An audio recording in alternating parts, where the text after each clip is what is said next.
5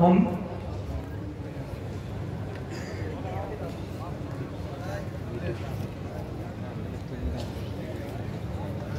اس مرتبہ جن حفاظ کی دستار بندی ہونی ہے وہ ابھی جلد از جلد 2 نمبر میں پہنچ جائیں.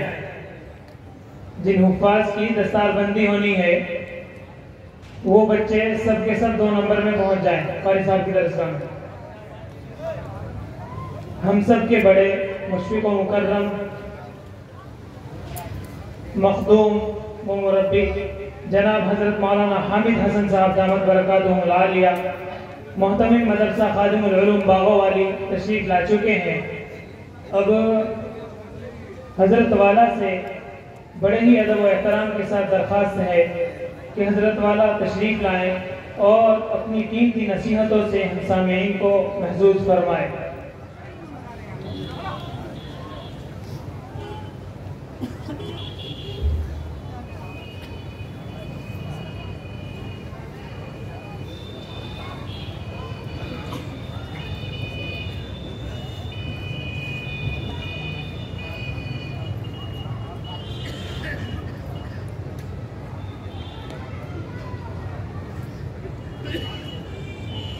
نحمده ونصلي على رسوله الكريم أما بعد فأعوذ بالله من الشيطان الرجيم بسم الله الرحمن الرحيم يا أيها الذين آمنوا ادخلوا في السلم كافة ولا تتبعوا خطوات الشيطان إنه لكم عدو مبين. صدق الله العظيم. قال النبي صلى الله عليه وسلم من أحيا سنة من سنتي أميتت بعدي فقد أحبني ومن أحبني كان معي أو كما قال عليه الصلاة والسلام. محترم سامعین، معزز علماء اکرام، قرآن حکیم کی میں نے ایک آیت اور آپ صلی اللہ علیہ وسلم کی ایک حدیث پڑھی ہے. ان سے متعلق چند باتیں مجھے عرض کرنی ہیں. بھلے سے آپ کو وہ پسند آئے یا نہ آئے، لیکن پروردگار عالم مجھے اور جن لوگوں کے کانوں میں وہ بات پڑی، پروردگار عالم ہمیں ان باتوں پر عمل کی توفیق عطا فرمائے. اس لیے کہ آج اصلاح معاشرے کے عنوان سے پروگرام تو ہو رہے ہیں، لیکن اصلاح کی ایک کوشش نہیں ہوتی. ایک ہے صلاح اور ایک ہے اصلاح. صلاح کے معنی آتے ہیں نیکی کے، تقوی کے، اور اصلاح کے معنی آتے ہیں کہ صلاح اور نیکی کی اور تقوی کی کوشش کرنا. اس کی تو انسان کوشش کرتا ہے، لیکن خود اپنی زندگی کے اندر یہ جو کہنے والا ہے، یہ جو دعوت دینے والا ہے، اس کے اندر بھی وہ صلاح اور تقوی والی بات ہے یا نہیں. ہمارے اکابر اور بزرگ جنہوں نے اس ہندوستان کے اندر دین کا کام کیا، دین کی خدمت کی، اور انہوں نے یہ مدارس کے شجر اور پودے لگائے، اگر ہم ان کی زندگی کا مطالعہ کرتے ہیں تو ہم ان کی زندگی کے اندر یہ بات بالکل ظاہر نظر آتی ہے. مثلا ان بڑوں میں سے ایک سب سے بڑے حضرت مولانا قاسم صاحب نانوتوی رحمۃ اللہ علیہ، ایک مرتبہ جس طریقے سے آپ اور ہم بیٹھے ہوئے ہیں، ایک مجمع کے اندر آپ واعظ فرما رہے تھے اور لوگوں کو دین کی باتیں بتلا رہے تھے. ان دین کی باتوں میں سے ایک بات آپ نے لوگوں کے سامنے یہ رکھی کہ ہمارے معاشرے کے اندر، ہمارے سماج کے اندر اگر کوئی عورت بیوہ ہو جائے تو اس کا نکاح کیا جائے، اور قرآن اور حدیث میں جو اس کے سلسلے میں تاکید اور دلائل ہیں وہ آپ بیان فرما رہے تھے. مجمع میں سے ایک شخص کھڑے ہوئے اور کھڑے ہونے کے بعد میں حضرت سے سوال کیا کہ حضرت میں آپ سے ایک بات پوچھنا چاہتا ہوں، اگر آپ اجازت دیں تو میں آپ سے وہ بات پوچھ لوں. مگر آپ سمجھ گئے